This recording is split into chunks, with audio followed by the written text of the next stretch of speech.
વિનંતી કરવા માટે આવી છે કે આ ગુજરાતની અંદર મોટા મોટા સમાજોની બેન દીકરીઓ સુરક્ષિત નથી, ત્યારે નાના સમાજોની પણ બેન દીકરીઓ સુરક્ષિત નથી, ત્યારે ગુજરાતના નેતાઓ બેભાન અવસ્થામાં ભૂલી ગયા છે આ બેન દીકરીઓનું માન અને સન્માન. બેફામ વાણી વિલાસ આ ગુજરાતની બેન દીકરીઓ પર થઈ રહ્યું છે, ત્યારે આ તમામ સિનિયર આગેવાનોને એક દીકરી તરીકે બે હાથ જોડીને વિનંતી કરી છું કે આપ આગેવાનો આ ગુજરાતી બેન દીકરીઓની સ્વાભિમાન માટે, માન સન્માન માટે, લોકશાહીમાં એક જ હથિયાર આપણી પાસે હોય છે, મતદાનનું હથિયાર છે. આપ સૌ આ ગુજરાતના આગેવાનોને, આ ગુજરાતના ભાજપના બેફામ રીતે વાણી વિલાસ કરતા નેતાઓને આપણે એક મતદાન કોંગ્રેસ તરફી કરી અને એક આપણે તાકાત બતાવવાની છે.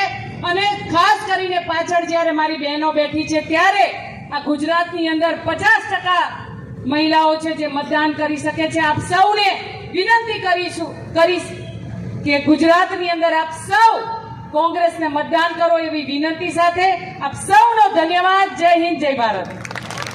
ખૂબ ખૂબ આભાર બહેનશ્રીનો. હવે એવા પાટણ જિલ્લા કોંગ્રેસ સમિતિના પ્રમુખ એકદમ નજીક સમય આવ્યો ત્યારે આ વિસ્તારમાંથી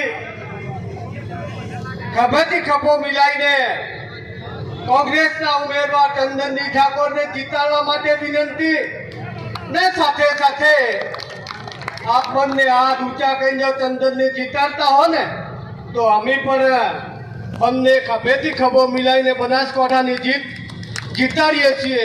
આપ સૌએ એક થઈને ખભાથી ખભો મિલાઈને કોંગ્રેસના ઉમેદવારને જીતાડો એવી વિનંતી કરું છું. ખૂબ ખૂબ આભાર.